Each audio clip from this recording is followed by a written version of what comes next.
The media is full of stories about decline in Britain, and fish and chips is one of those industries that is really struggling at the moment. Something strange is happening in the British restaurant world, and almost nobody is saying it out loud. Household names you see on every high street are collapsing at the same time. A shift this industry has never seen. And it's not just the economy, it's decisions they made about you. They raised your prices, shrunk your portions, and gutted the quality while betting you wouldn't notice. Behind the scenes, the problems are even worse. One giant is now over £3 billion in debt. Another spent a fortune on a rebrand that crashed in weeks. And one family favourite just started turning its dining rooms into hotel bedrooms because they've given up on serving food. There's a reason, and it starts with this first one. TGI Fridays UK, the administration's spiral. TGI Fridays wasn't just a restaurant, it was the treat spot. The place for birthdays, the high-energy American vibe, and those loaded potato skins. But recently, British families started doing the math. £18 for a burger, £8 for a cocktail that's mostly ice. By the time we hit mid-February, the brand looked vulnerable. In fact, the UK operator filed for administration 3 times in a single month recently. A rescue deal was finalised just weeks ago, but it came at a devastating cost. 16 restaurants were shut instantly, leaving nearly 500 people redundant. Analysts have warned of an overwhelming weakness in the brand. Many sites are stuck in out-of-town retail parks where you have to drive, meaning nobody can actually enjoy a drink. They tried to relaunch with a refreshed concept, but you can't vibe your way out of pricing your core customers into a Sainsbury's meal deal. You thought you were getting a celebration. You were getting a bill that looks like a mortgage payment. Stonegate, slug and lettuce, the £3 billion debt mountain. Stonegate is the biggest pub empire in Britain, the names behind Slug and Lettuce and Be At One. They were supposed to be invincible, but they are currently trapped in a slow-motion collapse. Despite generating over £1.5 billion in revenue, they are shoulder-deep in a £3 billion debt mountain. The problem is identity. Slug and Lettuce isn't cheap enough to compete with Spoons, and it's not cool enough to compete with independent cocktail bars. It's just medium at everything.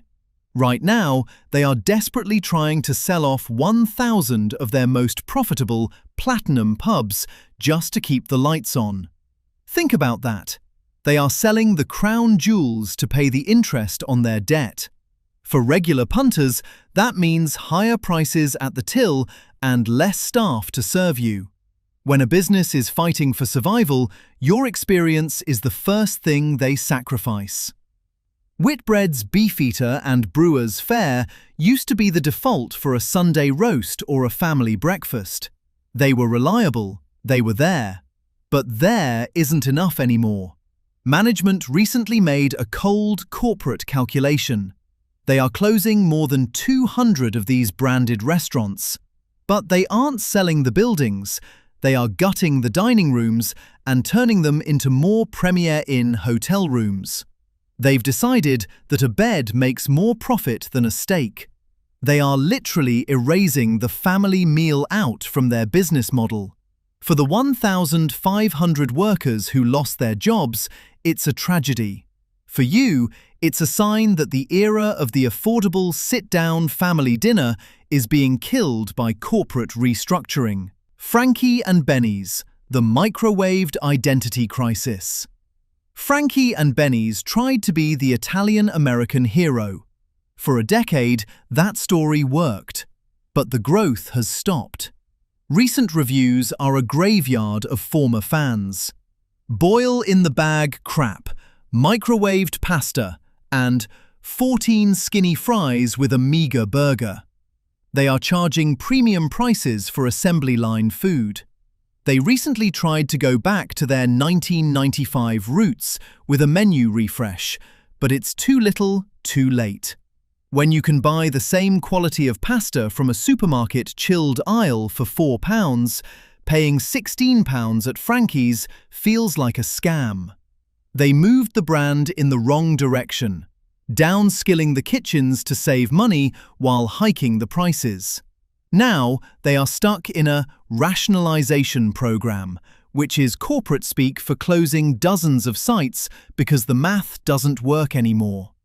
Pizza Hut UK, the franchisee fire sale. Pizza Hut was the ritual, the salad bar, the buffet, the ice cream factory. But the fast casual pizza boom is over. The main UK franchisee recently got spooked by tax hikes and rising costs. They are now looking to offload 140 restaurants. Why? Because the national minimum wage increase and surging energy bills have created a squeeze they can't escape. They are caught in a dead zone.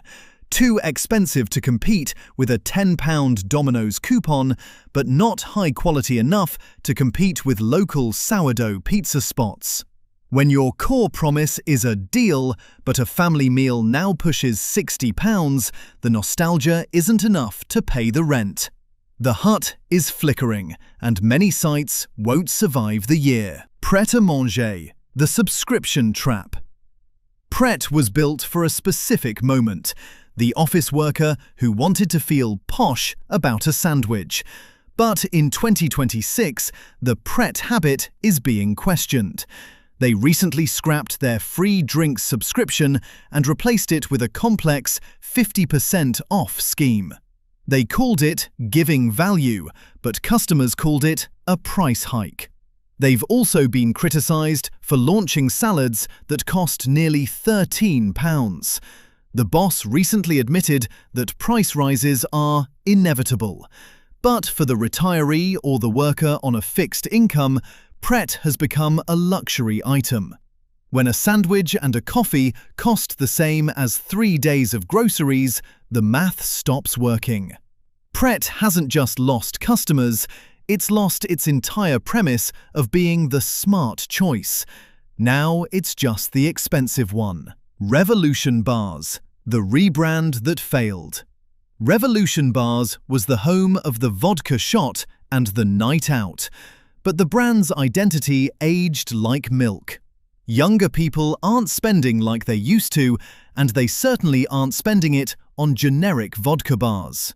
They recently rebranded as the Revel Collective to try and hide the Revolution name, but the name change was a last gasp.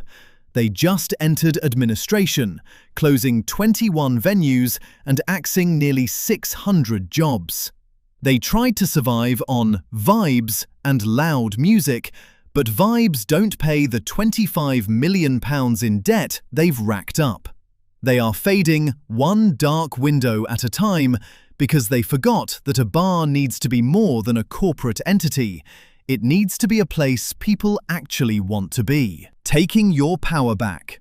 Here is the truth these 7 chains reveal. They didn't fail because of bad luck. They failed because they chose profit over people and automated away the human connection. They kept pushing oversized, oversalted, processed meals while pretending to care about your wallet. And when the British middle class finally said, "I can't afford this," the model collapsed. So here is what I want to know.